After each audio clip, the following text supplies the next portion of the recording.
Hey guys, subscribe for daily content. And if you're shopping for gear, make sure you check out the description for the newest items at some of the very best online retailers. There's also links for some of the items that I personally recommend. Thanks! What's going on YouTube? Metal Complex here, and today I'm going to be sharing with you guys legitimately one of my favorite acquisitions of 2024. One of my last acquisitions of 2024. I knew that this variant would exist, kind of. I didn't know exactly, I guess, what it was going to look like. But I knew when I pre-ordered the original version of this knife, I thought they're going to do some special versions.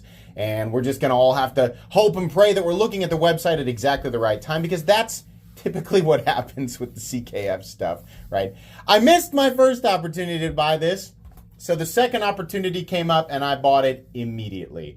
I got to tell you, I've already been in this pouch because it dropped on a Saturday. So I've already looked in here, right? I've got a review on this knife, a full review on the model, but today we're just opening up this knife and taking a look at it. Not really a full comprehensive review. Thanks so much to my patrons for supporting me. So what do we have here? I know people get, if you don't want to listen to the build-up and the context here, it's perfectly fine, just fast forward. But I'm a big fan of CKF knives, and I got really excited when we were given the opportunity to pre-order the Sokosha. Now, I pre-ordered this knowing that it was overpriced, right? And I talked about this a lot. I love this knife. I think it's really cool. I think it would have made a great $450 knife, but it was way more expensive. And, you know, the big reply to that statement is, if you think it's overpriced, why did you buy it? I think that people, especially people who have bought a lot of knives and handle a lot of knives, right? A collector can identify when something is too much money for what it is, but still want it enough to go ahead and pay for it, right? Versus wanting something enough, going ahead and paying for it and feeling like it's actually worth the money that you paid for it. Those are two very distinct feelings, right? As far as the market for these products goes, yeah, it's true that, you know, whatever people are willing to pay for a lot of this stuff it ends up being the value, I guess, in a way. There's a lot of layers to that onion, right? It depends on your perspective. Some part of my subconscious believes that these knives are worth this because I'm buying them. But as a reviewer, I can't help but point out, I feel like they're a bit overpriced. Man, that emotion has been challenged more than it ever has with the version that's here. A little bit kind of irritated that they didn't give us the option to pre-order this version. They only gave us the option to do this. So they really got people like me who were like, I gotta have it. So I buy this and oh, it's a better one. Now I gotta buy both, right? And I did. So in the future it'd be nice if we could pre-order both. But anyways, this came from NC Blade, and I do very much like NC Blade. NC Blade, I have picked up some of my most unique and special knives at NC Blade. I don't have affiliate links for NC Blade. They're great. I like them a lot. You should definitely check them out. So what do we have here? Oh boy, it's a special version of the Sokosha. And if you have never seen this, maybe you've only seen the pictures on the website. Oh my God, do they not do that thing justice? In fact, I thought I knew what I was in for, and I was not ready. Let's see which side of this I'm gaining access to, because one side is definitely a little bit more amazing than the other side. But anyways, this is one. It's probably still not the most spectacular version that they'll release, but this is very cool. Oh boy. Oh my goodness. This is a much more expensive. Oh, you betcha we're going to take a look at that blade. A much more expensive version of the Sokosha with Zircuti inlays. Now, I got to tell you, it's like I said, I feel like this version is also overpriced, but honestly, I felt a little better about paying more for this version than what I paid for this other version back here. As a collector, enthusiast, and somebody who really specifically likes this combination of materials.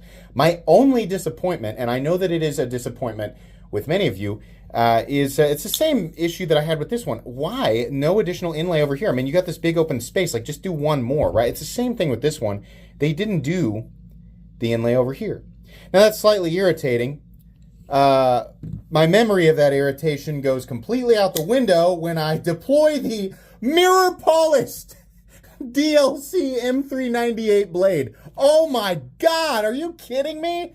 This is insane. I have a lot, listen, I have chalky DLC, which is this right here, right? I got chalky DLC blades. I got satin DLC blades, right? Like on the Excalibur.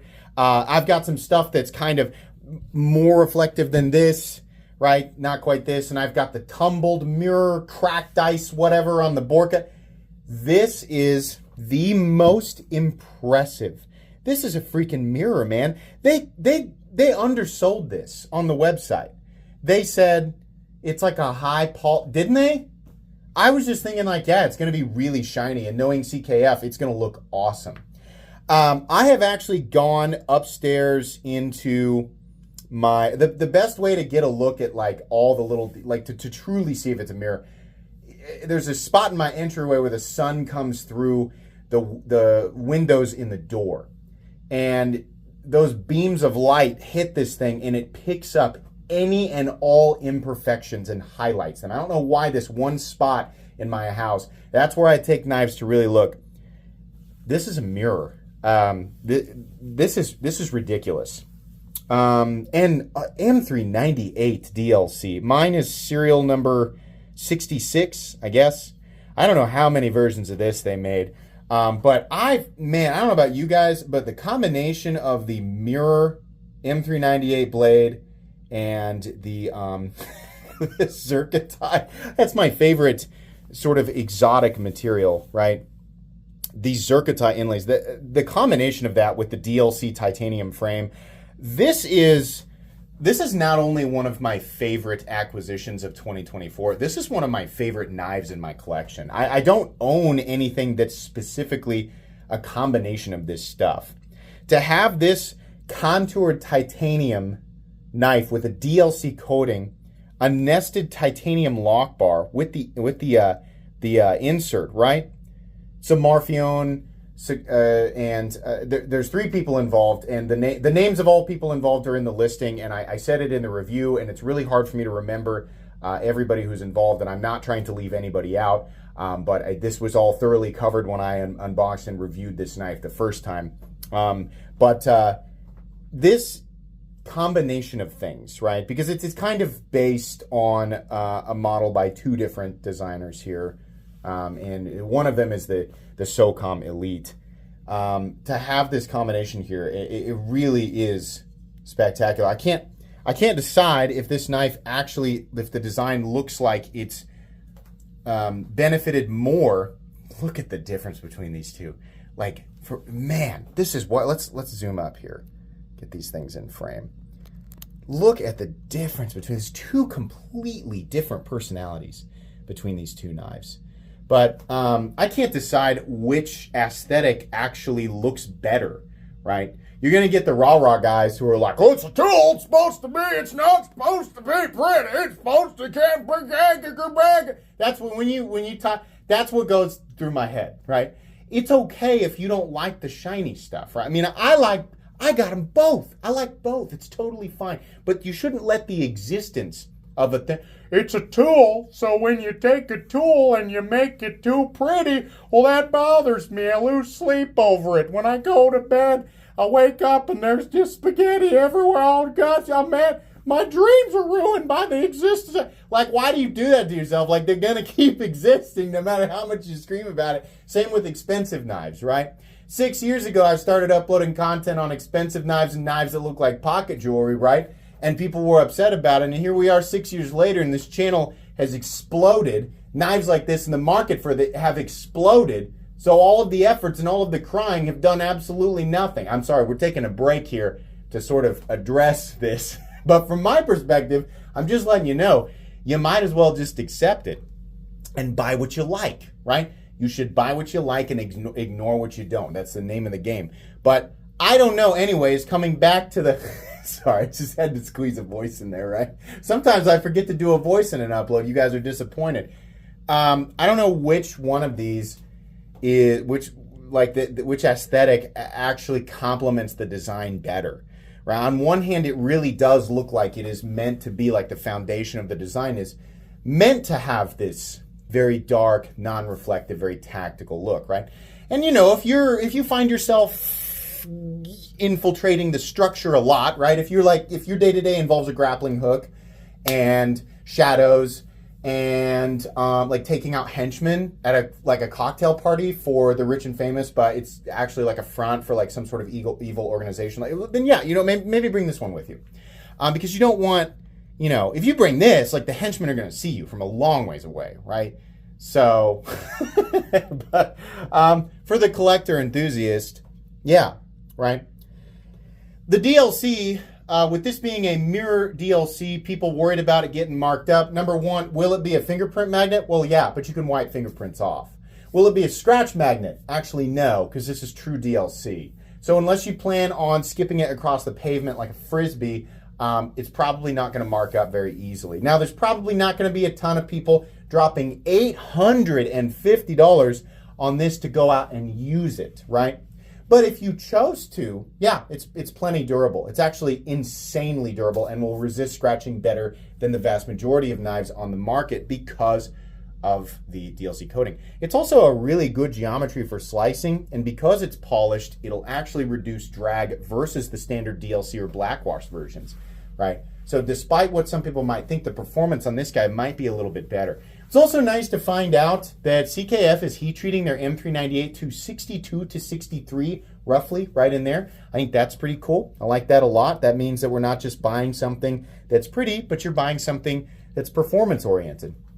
Obviously, you don't need to spend $850 on a pocket knife for performance. You can get decent performance for $50, right? But, you know, after a while, that end of the knife world for collectors gets a little bit boring, so we end up here. This is extremely cool, and I am ridiculously satisfied with this knife. I got to tell you, even knowing that, because they do, you know, I talked about this, CKF knives are like a lot of the finish work and things like that, like that's done by CKF like internally, which is, by the way, not located in Russia anymore. Sorry, I realized I was drifting off the camera. Not located in Russia anymore. The company is now located in, was it Slovakia or Czech? I'll put it up on screen. They do manufacture their individual pieces in China, and then a lot of the finish work is done in-house there. So something like this, yes, it's going to make it quite a bit more expensive, which is why I say the combination of these materials and the finish work and things like that, it's not like they, you know, stick the blade in a machine and go beep, beep, boop, and it comes out like this. No, I think that's what some people guess. Getting this type of finish on an M398 blade is going to be expensive, period. That's why we don't see that. You'll see blades with shiny DLC coatings a lot, but mirror polished DLC blades, you do not see that very often. That is not necessarily an incredibly easy and definitely not an inexpensive thing to do. So, do I feel like both of these knives are overpriced? Yes. Which one do I think is more overpriced? The basic one, despite it costing less. I want to be very specific there. I feel like $850 is closer to what this is worth than the money that I paid for this one, which I think was $700. Is that right? Is that $700? I'm going to keep them both. I know people are going to want to know, am I going to sell the basic one? No. I'm going to keep them both. But yeah, this is easily one of the coolest knives that I've purchased. I think this would have been absolutely perfect if they would have included an additional inlay over here. But you know what? You can't always get what you want, and that's fine. There will be no full review for this knife because I've already reviewed the Sokosha, and this just isn't that different, you know? So that's pretty much it today. Just wanted to share that with you guys. You'll be seeing a lot of this knife. I am a huge fan of it. But anyways, now I can finally do my collection update video. That was the last one I was waiting for 2024. That's going to be it today, guys. Please make sure to follow me on Instagram at metal_complex. If you enjoyed this video, leave a like. If you'd like to check out my other content, I do, of course, have lots of videos of knives that are either expensive or inexpensive that I do or don't like, so check those out. And if you enjoy all my content, go ahead and click on that Metal Complex logo right there and subscribe because there's definitely more coming. Thanks again for watching, everybody, and have a great day.